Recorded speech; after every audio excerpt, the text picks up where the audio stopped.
Nursery থেকে কিনে আনার পর কিন্তু আমরা আমাদের এই যে ছোট ছোট যে চন্দ্রমল্লিকার যে চারা যেগুলো দেখুন থামপটে আছে, তা এই থামপটের চারা কিন্তু কখনোই আমরা সরাসরি বড় টবের মধ্যে লাগাবো না।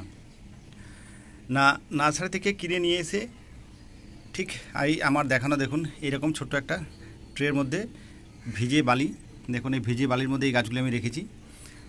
মোটামুটি 4 থেকে 5 দিন যদি আপনারা এরকম ভিজে বালির মধ্যে গাছগুলিকে রাখতে পারেন, তাহলে পরে গাছগুলি আপনার বাড়ির পরিবেশের সঙ্গে খুব সহজেই ধাপে ধাপে কিন্তু তারা বাড়ির পরিবেশের সঙ্গে মানিয়ে নেবে এবং মোটামুটি 5 দিন থেকে 7 দিন পর এই গাছগুলিকে খুব সহজেই আবার পরবর্তী যে ধাপ অর্থাৎ পরবর্তী যে টব, সেই টবে আমরা এই গাছগুলোকে আস্তে আস্তে শিফট করতে পারব। নমস্কার বন্ধুরা, ড্রিম গার্ডেনে আপনাদের প্রত্যেকের স্বাগত।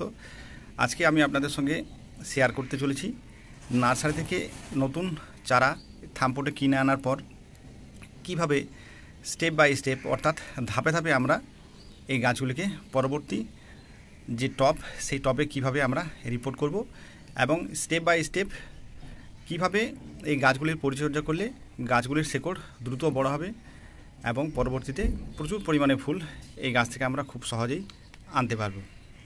পরবর্তী ধাপ হিসাবে এই যে সমস্ত গাছ রয়েছে, এই গাছগুলোকে আমি ঠিক এইরকম সাইজের যে চায়ের যে কাপ আছে কাগজের, তা ঠিক এই চায়ের কাপের মধ্যে কিন্তু এই গাছগুলিকে আমি রিপোর্ট করব এবং প্রত্যেকটি এই চায়ের কাপের একেবারে তলাতে কিন্তু আমাদেরকে একটা করে ড্রেনেজ হোল এরকমভাবে করে নিতে হবে।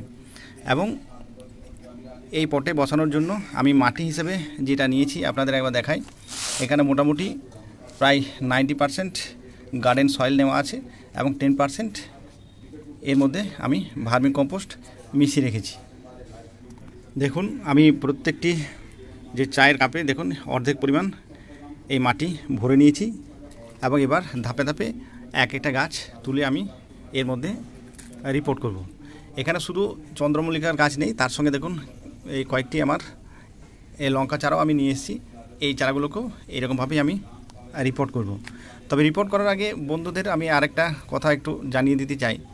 না, দেখবেন এই ভিজে বালিতে রাখার পর এই যে গাছ যেগুলো আমি রেখেছি, এই গাছের ঠিক এইরকম তলা দিয়ে দেখুন, এই যে তলা দিয়ে যে ফুটো আছে, এই ফুটো দিয়ে আপনার মোটামুটি 4 থেকে 5 দিন রাখার পরই দেখবেন আস্তে আস্তে কিন্তু এই তলা দিয়ে এই শেকড়গুলো বেরিয়ে আসতে লাগবে এবং যখনই এইরকম শেকড় বেরিয়ে আসতে লাগবে তখনই কিন্তু আপনাদের এটা দেখুন এই যে শেকড় বেরিয়ে আসছে, তখনই কিন্তু আমাদেরকে এই গাছগুলি আবার পরবর্তী জায়গাতে রিপোর্ট করতে হবে।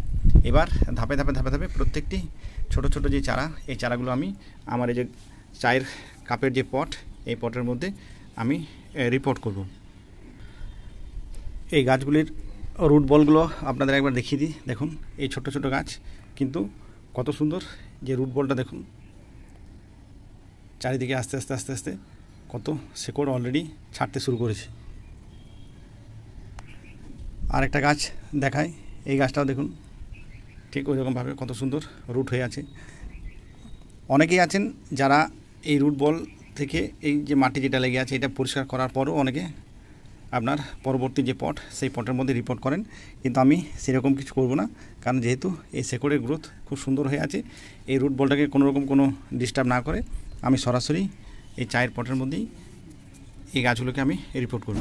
এই কাজটিকে আরও সহজ এবং আরও ভালোভাবে করার জন্য আমি কি করব না, ঠিক এইরকম একটা চা পাতা নেওয়ার যে চামচ, অর্থাৎ এই যে চায়ের যে চামচ, এই চায়ের চামচে করে দেখুন এইরকমভাবে নিয়ে এই দেখুন মাটিগুলো আমি আমার যে কাপ, এই কাপের চারপাশে আমি ভালো করে দিয়ে দেব।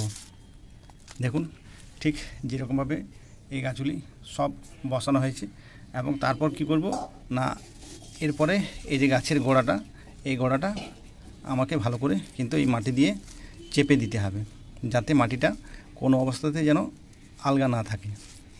দেখুন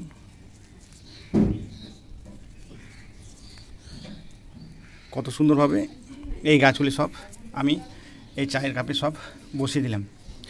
এর পরবর্তী ধাপ হিসাবে এরপরে এই গাছগুলিকে আমাকে কিন্তু আবার আমি ঠিক যেরকম একটা ট্রের মধ্যে রেখেছিলাম ভিজিয়ে বালির উপর, ঠিক আবার ওই রকমভাবে এই গাছগুলিকে আমি রাখবো।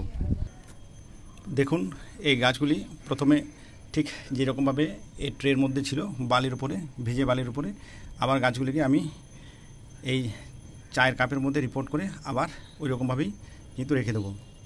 আচ্ছা, এরপরে যে সমস্ত গুরুত্বপূর্ণ যে বিষয়গুলো আমাদেরকে নজর দিতে হবে, না এই গাছগুলি কিন্তু এই পটে রিপোর্ট করার পর কোনো অবস্থাতেই কিন্তু ডাইরেক্ট সানলাইটের মধ্যে এই গাছগুলিকে আমরা রাখবো না। এবং এর থেকেও আরেকটা গুরুত্বপূর্ণ বিষয় যেটি, না সেটি হলো কোনো অবস্থাতেই যেন বৃষ্টির জল এই গাছের মধ্যে না পড়ে। কারণ বৃষ্টির জল যদি এই গাছের মধ্যে পড়ে যায় তাহলে বন্ধুরা এই গাছ কিন্তু খুব সহজেই নষ্ট হয়ে যাবে। এই গাছগুলিকে আমি ডাইরেক্ট সূর্যের আলোর মধ্যে রাখবো না, কিন্তু এমন একটি জায়গার মধ্যে রাখবো যেখানে হাওয়া এবং তাপ এই দুটোই এই গাছগুলি যেন পায়। ঠিক 12 দিনের মাথায় যখন এই গাছগুলির রুট বল তৈরি হয়ে যাবে এবং পরবর্তী ধাপ হিসাবে এইরকম যে 4 ইঞ্চি যে পট, এই 4 ইঞ্চি পটে কিন্তু এই গাছগুলিকে আমি আবার শিফট করব। তাই বন্ধুরা পরবর্তী আপডেটের জন্য এই চ্যানেলটিকে সাবস্ক্রাইব করে নিন।